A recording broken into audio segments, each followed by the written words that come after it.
오늘의 말씀은 여호수아서 22장 10절에서 20절까지의 말씀입니다.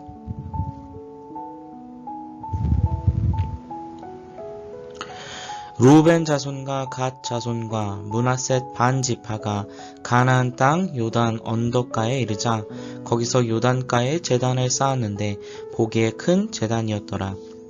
이스라엘 자손이 들은즉 이르기를 루벤 자손과 갓 자손과 므낫셋 반 지파가 가나안 땅의 맨 앞쪽 요단 언덕가 이스라엘 자손에게 속한 쪽에 제단을 쌓았다 하는지라. 이스라엘 자손이 이를 듣자 곧 이스라엘 자손의 온 회중이 실로에 모여 그들과 싸우러 가려 하니라.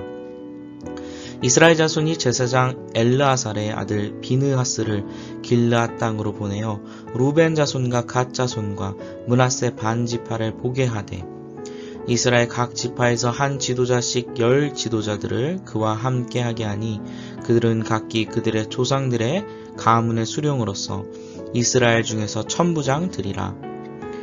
그들이 길르앗 땅에 이르러 루벤 자손과 갓 자손과 므낫셋 반 지파에게 나아가서 그들에게 말하여 이르되 여호와의 온 회중이 말하기를 너희가 어찌하여 이스라엘 하나님께 범죄하여 오늘 여호와를 따르는 데서 돌아서서 너희를 위하여 제단을 쌓아 너희가 오늘 여호와께 거역하고자 하느냐. 부올의 죄악으로 말미암아 여호와의 회중에 재앙이 내렸으나 오늘까지 우리가 그 죄에서 정결함을 받지 못하였거늘 그 죄악이 우리에게 부족하여서 오늘 너희가 돌이켜 여호와를 따르지 아니하려고 하느냐. 너희가 오늘 여호와를 배역하면 내일은 그가 이스라엘 온 회중에게 진노하시리라. 그런데 너희 소유지가 만일 깨끗하지 아니하거든 여호와의 성막이 있는 여호와의 소유지로 건너와 우리 중에서 소유지를 나누어 가질 것이니라. 오직 우리 하나님 여호와의 제단 외에 다른 제단을 쌓음으로 여호와를 거역하지 말며 우리에게도 거역하지 말라. 세라의 아들 아간이 온전히 바친 물건에 대하여 범죄함으로 이스라엘 온 회중에 진노가 임하지 아니하였느냐. 그의 죄악으로 멸망한 자가 그 한 사람만이 아니었느니라 하니라. 아멘. 오늘은 여호수아 22장 10절에서 20절까지 말씀을 묵상하도록 하겠습니다. 오늘 말씀에 보면 계속해서 우리 지난주에 이어서 요단 동편 사람들에 대한 이야기를 하고 있습니다. 요단 동편 사람들은 누구죠? 두 지파 반에 대한 이야기를 하고 있어요. 이 두 지파 반, 이미 요단 동편에서 땅을 얻었던 이 사람들이 여호수아의 권고로 이제 그 요단강을 건너 그 땅에서 싸우다가 7년을 싸우다가 이제 자기 땅으로 돌아가게 되는 것입니다. 그런데 그들에게 걱정이 생겼어요. 무슨 걱정이냐? 이 요단의 협곡이 너무 깊어서 자신들이 통행하기가 힘들다는 생각을 했습니다. 그리고 여기에 그친 게 아니라 이런 생각을 하게 되었어요. 이제 요단을 중심으로 요단의 동쪽과 서쪽, 다시 말하면 이스라엘이 동서로 나뉠 수 있다는 생각을 하게 된 것입니다. 더 나아가 아예 요단 동쪽을 이스라엘로 인정하지 않으면 어떻게 되는가? 이방인으로 취급하면 어떻게 될 것인가? 하는 그런 의심이 그들 안에 생기게 된 것입니다. 그래서 이런 의심을 없애기 위하여 어떻게 했느냐? 그들이 요단을 건너가기 전에 증거가 될 만한 단을 쌓자, 이렇게 그들이 생각을 하게 된 것입니다. 오늘 본문 10절과 11절 말씀을 보십시오. 루벤 자손과 갓 자손과 므낫세 반 지파가 가나안 땅 요단 언덕가에 이르자 거기서 요단가에 제단을 쌓는데 보기에 큰 제단이었더라. 이스라엘 자손이 들은즉 이르기를 루벤 자손과 갓 자손과 므낫세 반 지파가 가나안 땅 맨 앞쪽 요단 언덕가 이스라엘 자손에게 속한 쪽에 제단을 쌓았다 하는지라. 그래요. 요단 동쪽의 지파 두 지파 반은 이제 자신의 당대뿐만 아니라 자신들의 자손들까지도 이스라엘 백성들에게 소외당하거나 냉대당하면 어떻게 할까 생각하다가 그런 일이 없도록 우리가 제단을 쌓자, 증거의 단을 쌓자, 이렇게 한 것입니다. 사실 그들의 염려는 쓸데없는 염려죠. 우리도 불필요한 염려를 오래 만회하면 오해가 생기게 됩니다. 여러분, 이 오해로 우리의 관계가 깨어지는 경우도 많이 있다는 것을 또한 알게 되는 것입니다. 여러분, 이럴 때 우리가 해야 될 일이 있어요. 그건 뭐냐? 솔직하게 다 털어놓는 것입니다. 의사소통이 필요하다는 이야기예요. 내가 이러이러해서 이런 생각을 가지고 있었는데 너는 어떠하냐? 이렇게 대화가 이어져야 한다는 것입니다. 교회 안에도 마찬가지예요. 여러분, 서로가 서로에게 이런 오해의 소지가 생기면 안 된다 하는 말씀입니다. 그런데 오늘 이 요단 동편의 사람들을 보십시오. 그들이 어떻게 하느냐? 전혀 의사소통을 하지 않아요. 그리고 독자적으로 자기의 오해, 자기의 염려, 그 독자적인 생각으로 단을 쌓게 되는 것입니다. 결국 오해를 불러일으키게 되는 거예요. 그 결과 단을 쌓은 것 때문에 이스라엘이 오해를 해요. 그리고 큰 전쟁을 일으킬 뻔한 것입니다. 여러분, 물론 서로 대화를 통해서 단을 쌓았다면 아무런 문제가 일어나지 않았을 거예요. 그러나 대화하지 않은 채 독자적으로 단을 쌓으니까 이들이 우상을 숭배하는구나 이렇게 생각하고 큰 전쟁이 일어날 뻔했다 하는 말씀입니다. 그래서 이스라엘 백성들은 요단 동편의 사람들과 싸우기 위해서 실로로 모여들었습니다. 왜냐하면 이스라엘 백성이 그 단을 쌓는 것을 보고 뭘 생각했느냐? 저들이 다른 단을 쌓는구나, 우상을 숭배하는구나 이렇게 생각하니까 도저히 용납할 수 없는 거예요. 그러므로 그들과 싸우기 위하여 그렇게 실로에 모이게 되었던 것입니다. 그러나 오늘 이스라엘 백성들을 보십시오. 그들은 어떻게 합니까? 싸우러 가기 전에 먼저 그들이 단을 쌓은 이유에 대하여 먼저 물어봅니다. 13절, 14절 말씀을 보십시오. 이스라엘 자손이 제사장 엘르아살의 아들 비느하스를 길르앗 땅으로 보내요. 루벤 자손과 갓 자손과 므낫세 반 지파를 보게 하되 이스라엘 각 지파에서 한 지도자씩 10 지도자들을 그와 함께 하게 하니 그들은 각기 그들의 조상들의 가문의 수령으로서 이스라엘 중에서 천부장들이라 이렇게 말씀하고 있습니다. 여기 보니까 그들이 그 두 지파 반과는 달리 이 10지파는 어떻게 했느냐? 그들에게 여러 대제사장 엘르아살의 아들을 보내고 그리고 각 수령의 각 그 지도자들에게 10 그 지도자들을 뽑아 그들에게 파송을 하게 되는 거예요. 그리고 왜 그들이 그런 생각을 하게 되었는지 그리고 그들의 이야기를 들어주게 되는 것입니다. 여러분, 그리고 그들에게 이런 이야기를 해요. 두 가지로 설명을 하는 장면이 나와요. 첫째는 부올의 사건을 이야기합니다. 17절, 18절을 보십시오. 부올의 죄악으로 말미암아 여호와의 회중의 재앙이 내렸으나 오늘까지 우리가 그 죄에서 정결함을 받지 못하였거늘 그 죄악이 우리에게 부족하여서 오늘 너희가 돌이켜 여호와를 따르지 아니하려고 하느냐? 너희가 오늘 여호와를 배역하면 내일은 그가 이스라엘 온 회중에게 진노하시리라. 그렇게 말씀하고 있어요. 이 사건은 어떤 사건입니까? 모압 사람들이 이스라엘 백성들을 저주하고 그리고 멸망하게 하려고 우상 제단을 만들어 놓고 모압 여자들로 하여금 그들을 유혹하게 만들었어요. 그러자 이스라엘의 남자들이 모압 여인의 유혹에 넘어가 결국 범죄하고 우상의 재물을 먹고 우상에게 절하자 하루에 3만 명이나 되는 사람들이 죽음을 당하게 되는 것입니다. 여러분, 이때 비느하스가 모압 여인을 이스라엘 진중에 끌고 와서 창으로 찔러 죽임으로 하나님의 진노가 그치게 되는 장면이 성경에 나오는 거예요. 너희들이 바로 이와 같이 이스라엘에게 어려움을 주었느냐?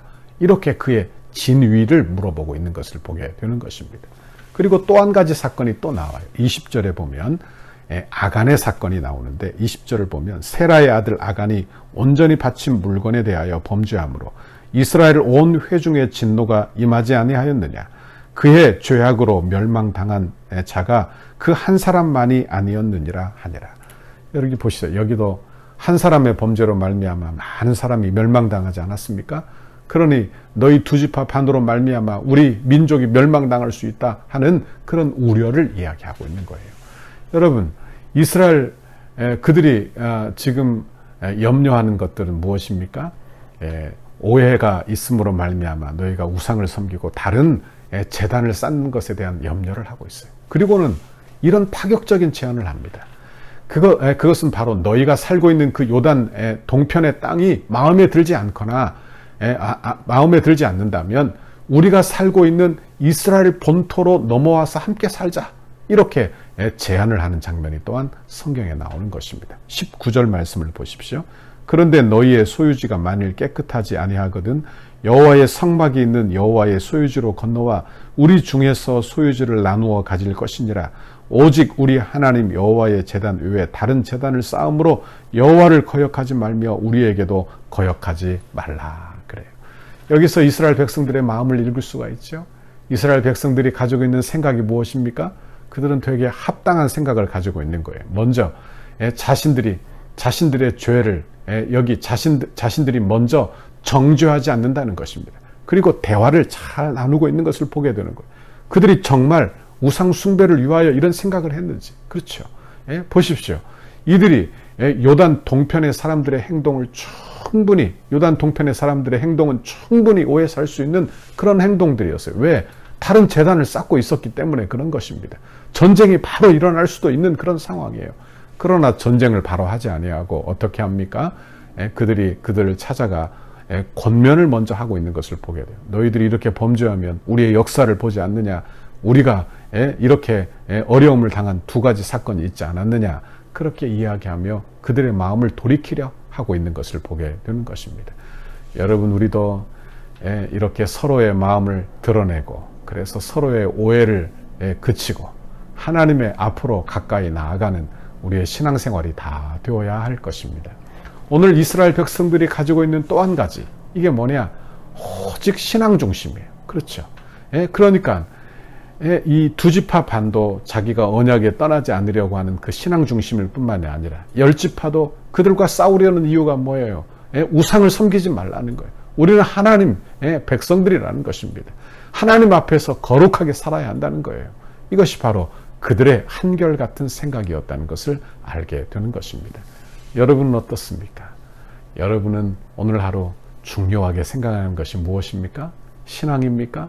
아니면 이 땅에서 잘 되는 이 세상의 번영입니까?